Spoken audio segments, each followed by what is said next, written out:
Assalamualaikum warahmatullahi wabarakatuh. Waalaikumsalam warahmatullahi wabarakatuh. Perkenalkan, nama saya Cantika Maharani, NPM 0820015461, kelas PBSI Pagi B, Prodi Pendidikan Bahasa dan Sastra Indonesia.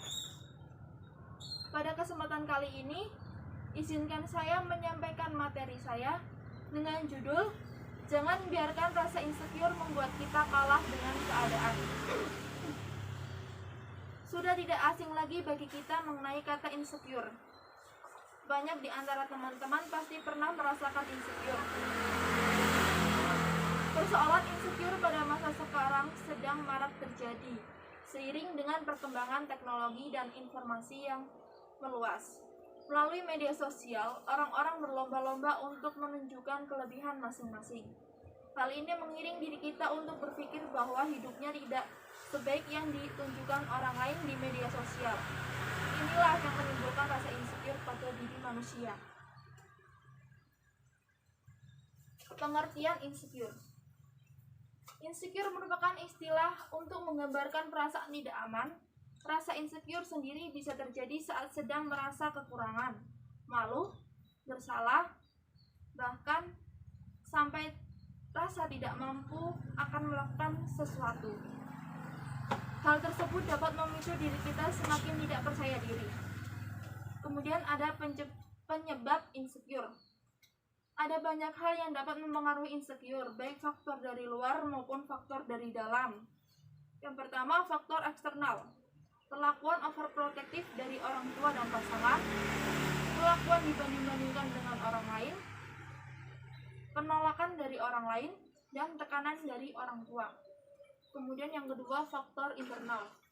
Perasaan kesepian, tidak percaya dengan diri sendiri, sifat perfeksionis, dan kecemasan dan takut untuk bersosialisasi. Tanda-tanda insecure. Yang pertama, tidak ingin keluar dari zona nyaman. Banyak orang yang tidak ingin keluar dari zona nyaman biasanya diakibatkan oleh pengalaman di masa lalu yang tidak mengenakan, seperti dikecewakan, dikhianati, dan perasaan buruk lainnya. Berbagai macam ketakutan tersebut akan menghambat diri kita untuk bisa berkembang lebih baik lagi. Kemudian yang kedua, membandingkan diri dengan orang lain. Setiap orang memiliki proses berkembang yang berbeda-beda, memiliki kelebihan dan juga kekurangan yang berbeda pula. Membandingkan sesuatu dengan orang lain akan menghambat diri kita untuk berkembang. Yang ketiga, menghindari interaksi dengan lingkungan sekitar.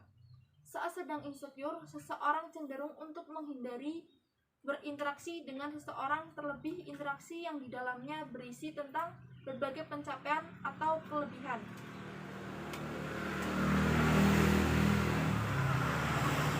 Dampak insecure.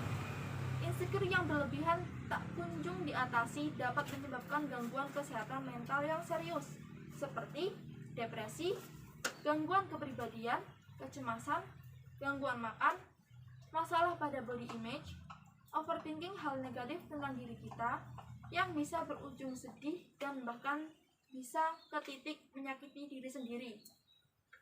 Terus, cara mengatasi rasa insecure. Yang pertama ada fokus dalam menjadi dan mencintai diri sendiri. Lebih menjadi kemudian mencintai diri sendiri membuat kita bisa mengetahui kelebihan dan kekurangan yang ada pada diri, sehingga cepat atau lambat kita akan memahami karakteristik diri. Yang kedua, jangan bandingkan dirimu dengan orang lain. Berkembangnya teknologi membuat kita sering membandingkan diri dengan orang lain yang muncul dalam beranda media sosial masing-masing. Membandingkan kekurangan kita dengan kelebihan orang lain secara berlebihan yang akan membuat kita semakin terpuruk. Sebaiknya hindari hal tersebut. Lebih baik berusaha fokus pada pencapaian proses dan tujuan masing-masing. Kemudian kelilingi diri dengan orang yang suportif. Memiliki teman yang suportif akan memudahkan kita untuk bisa lebih berpikir positif dan menjauhkan diri dari pikiran insecure. Kemudian, temukan kelebihan dan kekurangan diri. Mencoba untuk mencari kelebihan dan keunikan diri akan lebih bermanfaat dibandingkan dengan hanya fokus membandingkan diri dengan orang lain. Mengenali potensi diri dengan mengikuti kegiatan yang kita sukai dan membuat kita lebih bahagia. Yang terakhir, selalu bersyukur. Dengan bersyukur, banyaknya beban pikiran yang sedang dipikirkan perlahan akan berkurang. Bersyukur bahwa kita masih memiliki apa yang orang lain tidak miliki. Kesimpulannya yaitu, kita harus selalu bersyukur dengan keadaan kita, harus menerima baik kekurangan maupun kelebihan diri masing-masing, berusaha untuk mencintai diri sendiri, terus gali potensi diri agar dapat mengejar ketertinggalan. Jangan merasa insecure karena pada dasarnya setiap manusia yang diciptakan oleh Tuhan memiliki kekurangan dan kelebihan masing-masing. Bergantung pada diri kita mau berproses dan berkembang lebih baik atau hanya menerima keadaan yang membuat kita semakin terpuruk melihat kesuksesan orang lain. Sekian yang dapat saya sampaikan. Mohon maaf apabila ada salah kata. Terima kasih atas perhatiannya. Wassalamualaikum warahmatullahi wabarakatuh. Waalaikumsalam warahmatullahi wabarakatuh.